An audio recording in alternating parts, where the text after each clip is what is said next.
नैब तो पुरानी है, 90% केसेस भी पुराने हैं, लेकिन गालियां हर रोज मुझे पड़ती हैं कि जनाब देखें इमरान खान ने ये कर दिया वो कर दिया। देखिए स्पीकर साहब, मैं चाहता हूं कि हमारी पार्लियामेंट चले। आपको पता है सुप्रीम कोर्ट ने मेरे से पूछा कि जनाब आप बताएं, साबित करें कि आपने बीवी को पैसे वापस किए थे।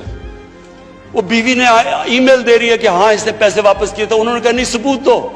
ये कभी हुआ ही नहीं है ऐसे कि वो बीवी कह रही है पैसे, वो कहते नहीं। बैंक स्टेटमेंट्स निकाल के दी 15 साल पुरानी, जो मेरा ट्रांजैक्शन बीवी के साथ था।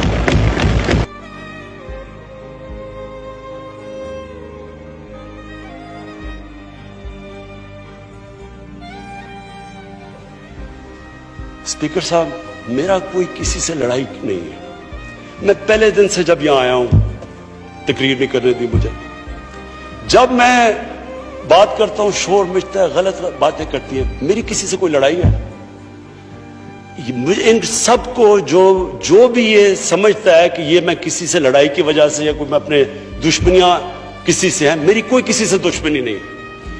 मैं आज आपके सामने कह रहा हूं कि अगर पाकिस्तान के अंदर, हमारे मुल्क में अगर सही माने में अकाउंटेबिलिटी प्रोसेस ना चला, हम किसी सूरत इतना पैसा नहीं इकट्ठा कर सकते अपने बच्चों को तालीम देने के लिए, सेहत उनके इलाज करने के लिए, अस्पताल ठीक करने के लिए।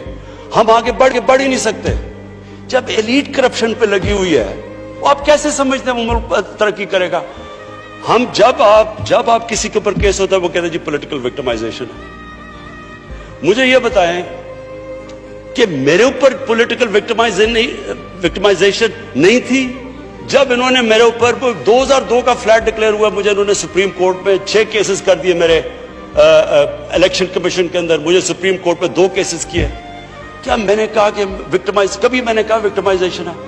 मैं जवाब देता। मैं जब वो फ्लैट लिया था, मैं सारी दुनिया जानती है मैं इंटरनेशनल क्रिकेटर था। कहना चाहता हूं, मेरी कोई किसी से दुश्मनी नहीं है, ना मैं कुछ बदला लेना चाहता हूं। मैं सिर्फ ये बिलीव करता हूं कि हमारा मुल्क, अल्लाह ने इसको इतनी नेमतें दी हैं, अल्लाह ने इससे क्या क्या चीजें नहीं हमें दी, लेकिन जब तक इस मुल्क के अंदर रूल ऑफ लॉ मींस कि everyone is equal in front of law, जब तक रूल ऑफ लॉ और लीडरशिप की अकाउंटेबिलिटी नहीं होगी, हम भी वही सारे बनाना रिपब्लिक्स की तरह, एक समुंदर होगा गरीबों का और थोड़े से अमीर लोग होंगे। शुक्रिया।